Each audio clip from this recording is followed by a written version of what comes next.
નમસ્કાર દર્શક મિત્રો, સંસદના ચોમાસુ સત્રમાં પહેલગામ આતંકી હુમલા અને ત્યારબાદ થયેલા ઓપરેશન સિંદૂરને લઈને રાજકીય ગરમાવો ચરમસીમાએ છે.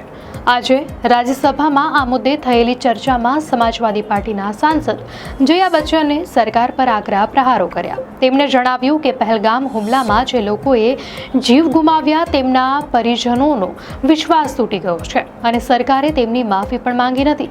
જયા બચ્ચને ઓપરેશન સિંદૂરના નામકરણ પર પણ સવાલો ઉઠાવ્યા અને કહ્યું કે લોકોના सिंदूर उजड़ी गया અને તમે ઓપરેશનને આ નામ આપ્યું कि आपने ऐसे लेखकों को रखा हुआ है जो बड़े बड़े नाम देते हैं. ये नाम सिंदूर दिया क्यों? सिंदूर तो उजड़ गया लोगों का.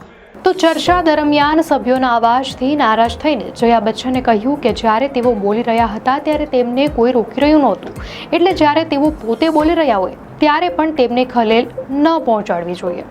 તો આ દરમિયાન જયા બચ્ચન પોતાની બાજુમાં બેઠેલા પ્રિયંકા ચતુર્વેદીને પણ ખકડાવતા જોવા મળ્યા. Priyanka, don't control me. When you speak, I don't interrupt. When a woman speaks, I never interrupt. So please mind your tongue.